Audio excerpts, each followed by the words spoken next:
პირველ რიგში მინდა აღნიშნო, რომ დღეს არის 1 მაისი, რომელთა სოლიდარობის საერთაშორისო დღე და ძალიან სიმბოლურია დღეს ეს დღე ყოველ შემთხვევაში იმ პირობებში, რა პირობებშიც ერთი მხრივ შრომელი ადამიანები იმყოფებიან ჭიათურაში, დღეს იქ ჩვენი პარტიის ლიდერები იყვნენ მაღაროელების სოლიდარობისთვის ჩასულები და მეორე მხრივ იგივე რაც მოხდა თბილისში, ძალიან მძიმე კადრები ვიხილეთ ჩვენ ასევე მშრომელი ადამიანების და კიდევ ერთხელ ხაზგასმით მინდა ვთქვა, ქვეყანა, სადაც მშრომელი ადამიანების უფლებები დაცული არ არის, უბრალოდ სახელმწიფოდ ვერ შედგება.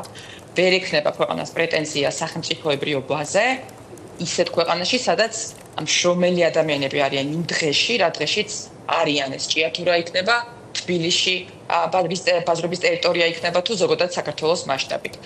კიდევ ერთხელ სოლიდარობა მშრომელ ადამიანებს. რაც შეეხება თქვენ შეკითხვას, არა, ჩვენ ნამდვილად არ ვიყავით გუშინ იყო თუ სწორედ მახსოვს. კი ბატონო.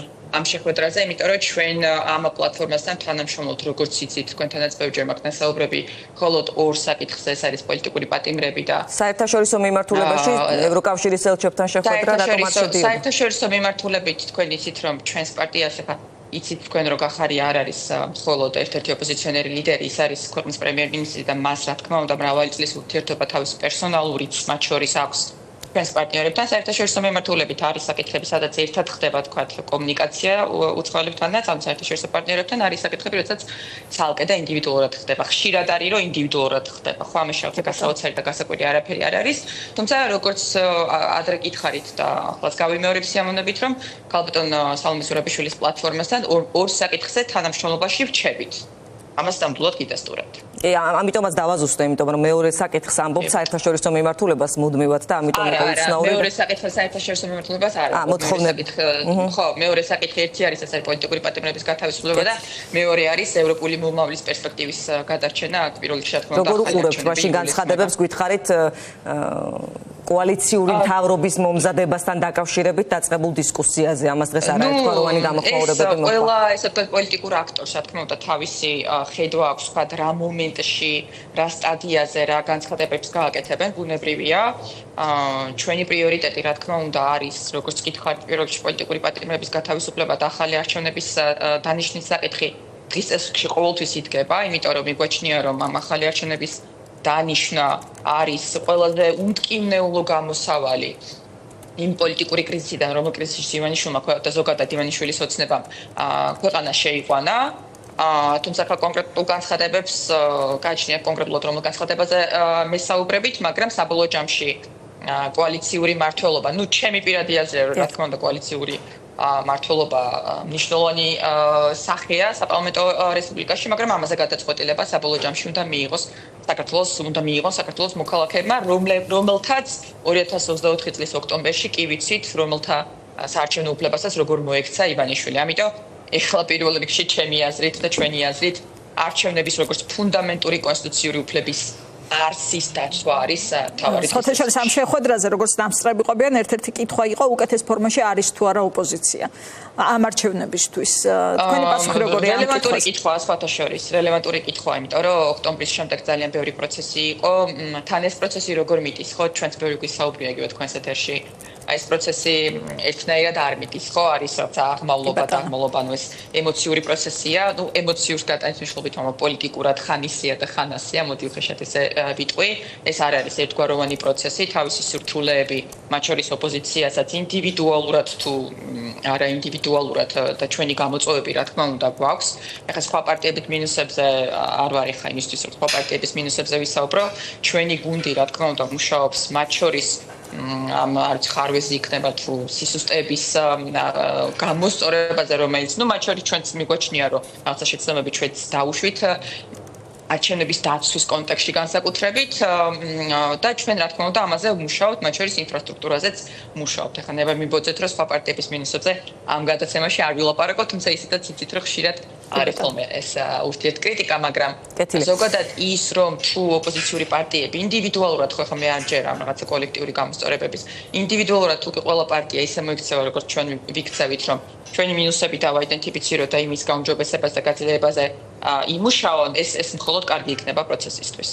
ანა, მთელი ამ 150 დღის განმავლობაში ორი მთავარი მოთხოვნა იყო, ხომ? ოპოზიციაც გაერთიანებული ამ ორი მოთხოვნის ირგვლივ, ახალი არჩევნები და პოლიტპატიმრების გათავისუფლება არც ერთი არ არის შესრულებული. ამ ფონზე ბრიუსელიდან ისმის დიალოგის შეთავაზება. მარტა კოსის განცხადებები მოგისმენიათ. კი ბატონო, როგორ გესმით, რაზე შეიძლება შედგეს დიალოგი, რა შეიძლება იყოს დიალოგის საგანი ბრიუსელსა და ოცნებას შორის, თუ კი ასეთი დაიწყება?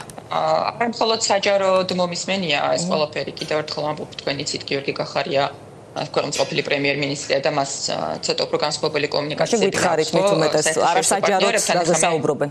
ხო, მე ხა დახუკარს მიგმა საუბრებს, რა თქმა უნდა, არ ვიტყვი, მაგრამ განწყობები შემიძლია გითხრათ და პრინციპში მართა კოსის გაფართოების კომისიონერია, ხო, თქვენ იცით მისი მანდატი და მისი განცხადებას ადასტურებს ამ განწყობებს, ოღონდ ამ განწყობაში ჩვენ ის კი არ უნდა დავინახოთ, რომ ვიღაცამ გადაიფიქრა და უცებ აღმოაჩინა, რომ თურმე ოცნება კარგია, არა, რა თქმა უნდა, მაგრამ აქ იცით რა უნდა დავინახოთ, აქ უნდა დავინახოთ ის, რომ პირველი საქართველოს როგორც სახელმწიფოს და სხვაშორის მადლობა ღმერთს, რომ ეს ჯერ კიდევ ასეა.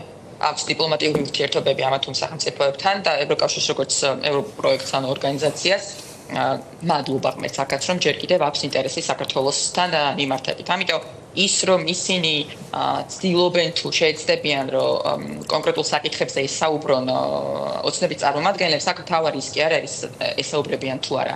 რას ესაუბრებიან? და რაზე რა იქნება საგანი? კი ბატონო, აი თქვენ როგორ ხვდებით თქვენი პარტია? აი რა იქნებოდა თქვენთვის მიუღებელი ან მისაღები? რა თქმა უნდა, აქ საუბრის ძირითადი საგანი უნდა იყოს და მე დარწმუნებული ვარ, რომ ასეც იქნება, უნდა იყოს ის სავალალო ესე ვთქვათ ვითარება და მიმართულება დემოკრატიული უკუსვლის, რასაც ყოველდღიურად ხედავთ ჩვენ ოცნების ხელისუფლების მხრიდან. ეს პირველ რიგში ჩვენი პრიორიტეტი არის, აი როგორ გითხრათ, ახლა მე თვითონაც რამდენი ასეთ შეხვედრაში მაქვს მონაწილეობა მიღებული, იწყება და მთავრდება ჩვენი საუბარი ჩვენს პარტნიორებთან, პოლიტპარტნიორების გათავისუფლების აუცილებლობით. ეს ერთი და ყველა ის არც კანონმდებლობა იქნება თუ ნებისმიერი მავნებლური გადაწყვეტილება, რაც ოცნებამ მიიღო არჩევნების შემდგომ პერიოდში, აღარაფერს ვამბობ მანამდე. ეს ყველაფერი არის აუცილებლად უნდა დადგეს საკითხად ჩვენი პარტნიორების მხრიდან, როგორც უკან წასაღებ, ანუ გასაუქმებელ საკითხებად. ამიტომ აქ საკითხი ისე კი არ დგას, რომ აი ახლა თუ დაელაპარაკებენ ოცნებას, რაც უდია პირიქით, დიახაც უნდა დაელაპარაკოს ძლიერი, ხო?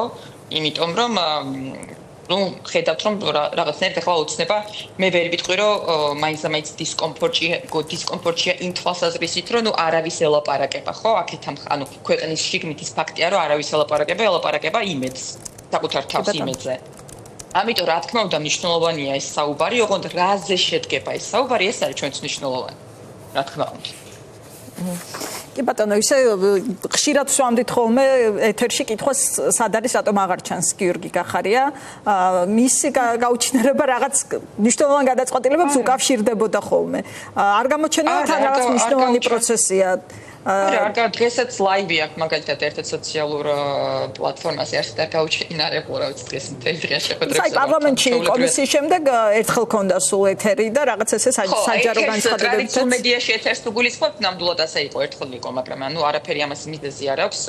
მათ შორის სოციალური მედიის გამოყენებით ჩვენ ვცდილობთ, რომ მაქსიმალურად ბევრ ადამიანს მივწვდეთ, იმიტომ რომ თქვენ იცით, ბევრი არ ვიცი, მაგრამ ზოგიერთი ოპოზიციონერი ლიდერისგან განსხვავებით ჩვენ არ გვაქვს ის პოზიცია, რომ მხოლოდ ოპოზიციონერ ამორჩეულს უნდა ვესაუბროთ პირიქით. თუ კი ვინმე აქ რესურსი, რომ ქართული ოცნების შემორჩენილ ამორჩეულს ესაუბროს, ეს ნამდვილად არის გიორგი კახარია, ამიტომ ჩვენ ყველაფერს გავაკეთებთ იმისთვის, რომ ეს ადამიანები არ დავტოვოთ მარტო ოცნებასთან ჰიბრიდულ ომში, იმიტომ რომ რასაც ოცნება საკუთარ ამორჩეულს პირველ რიგში უკეთებს, ამას ქვია ჰიბრიდული ომი საკუთარი მოქალაქეების წინააღმდეგ. ჩვენ ამ ხონზე მაინც გააქვთ განცდა რომ ინიშნება ახალი არჩევნები და ოცნება ემზადება ხელახალი არჩევნებისთვის და არა თვითმმართველობის არჩევნებისთვის.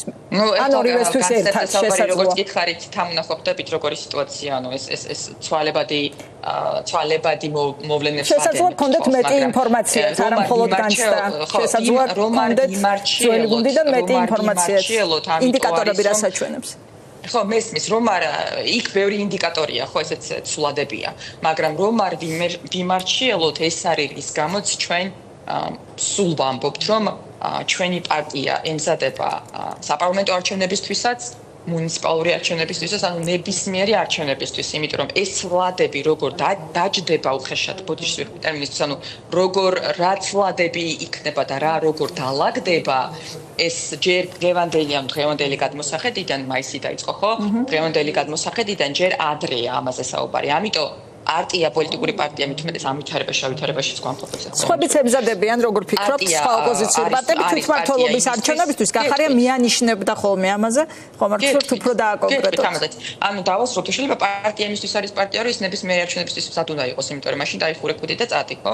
იმიტომ რომ არჩევნები როგორიც არ უნდა იყოს ეს არჩევნები გასაგებია როგორიც არის, ხო, საქართველოს შემთხვევაში, მაგრამ როგორიც არ უნდა იყოს ეს არჩევნები არის ერთ-ერთი ყველაზე მნიშვნელოვანი ინსტრუმენტი პოლიტიკური პარტიისთვის. რაც შეეხება სხვაები ემზადებიან თუ არა, ну კი მინდოდა რომ არ ველაპარაკა მაინც ძალიან კრიტიკულად სხვა პარტიებს, მაგრამ ну ფაქტია რომ ჩვენ მათ ერთადერთი პოლიტიკური პარტია რომელიც ძალიან გულახდილად ამბობს რომ ემზადება ყველაფრისთვის, მათ შორის საპარლამენტო არჩევნებისთვისაც და მუნიციპალური არჩევნებისთვისაც, მაგრამ მე განსამჩება ზოგიერთ ოპოზიციურ პარტიაზე რომ მიპარვას აპირებენ მუნიციპალური არჩევნებისთვის, რაც არ მიმაჩნია მაინც სწორი მათი ამორჩევლის წინაშე, თუმცა ეს მათი კონკრეტულ პარტიებს არ იტყვით, იმიტომ რომ მაინც გაუბედავი დისკუსია, ან თუ ვაკავშირებთ რეგიონში გასულებს არჩევნებთან ამბობენ რომ არა ეს არ არის ამასთან კავშირში. ხო, ну მე არა, ჩემი მიზანი ხო ეს არ არის, ჩემი მიზანი ხო არ არის რომ ვიღაცა დავაზიანო, მაგრამ მე მგონი საზოგადოება ყველაფერს ძალიან კარგად ხედავს. გამოჩნდება ესეც, ხო?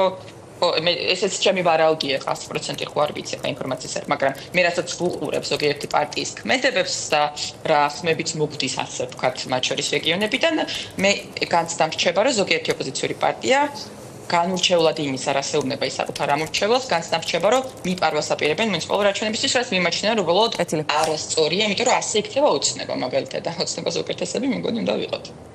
ანა, ბოლოსკენ მინდოდა მეკითხა, მაისი მოვიდა, თქვენ გაქვთ მანდატები საქართველოს პარლამენტში, გახსოვთ ალბათ ოცნების დაპირებაც, რომ საგაზაფხულო სესიის ნახევარზე მეტის გაცდენის შემდეგ შესაძლოა შეგიწყვიტონ თქვენს მანდატები, რას ელოდებით, ანუ მაისში ელოდებით ახლა შეწყვეტას?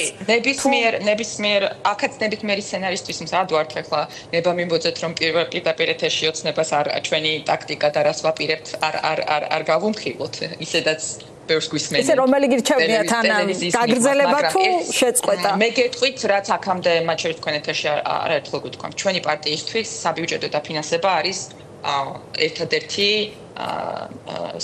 ერთადერთი სწორი წყარო. თქვენ აქ უნდა გავყო, იმიტომ რომ ძალიან ბევრი სპეკულაცია და ტყუილი მომისმენია, რომ თითქოს ჩვენი პარტია ხელფასს იღებს, ეს არის ტყუილი, ჩვენ არ ვიღებთ ხელფასებს, არც ერთი 0 თეთრი გვაქვს აღებული პარლამენტიდან გულისხმობ ხელფასს, მაგრამ ხელფასი და პარტიის საბიუჯეტო დაფინანსება ის უნდა გამიჯეროს. ხელფასი არ მიგულისხმია, არ გვიკითხავს სიცოცხლის საკითხი.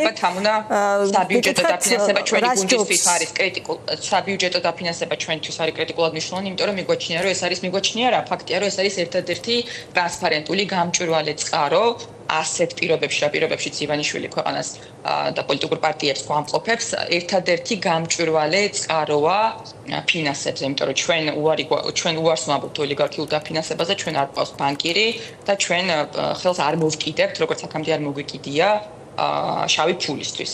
ეს არის ჩვენი გუნდის პრინციპული არჩევანი, იმიტომ რომ ამ ჩვენმა არჩევანმა ჩვენ მოგვიტანა ყველაზე მნიშვნელოვანი რამაც გაგვაძლიერა და ეს არის თავისუფლება, იმიტომ რომ როგორც კი შენ გაურკვეველ ფულს მოკიდებ ხელს, ისეთი ვალდებულებები გიჩნდება, რომ ჩემი აზრით უბრალოდ განცირული ხარ შემდგომ კავშირში. ანუ ერთს დავაკონკრეტებ, ანუ ოცნებას შეუძლია რომ შეგიწყვიტონ მანდატები.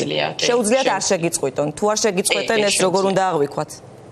ну არ ვიცი ხა ეს ჯერ ადრე არის ხა ამაზე საუბარი რო დადგება მე შეფასება უფრო სწორი იქნება ალბათ, მაგრამ ყოველ შემთხვევაში კიდევ ერთხელ ვადასტურებ თქვენს მაყურებელთანაც რომ ჩვენთვის ერთადერთი სუფთა ფულის წყარო, რასაც ქვია ბიუჯეტის დაფინანსება არის მნიშვნელოვანი.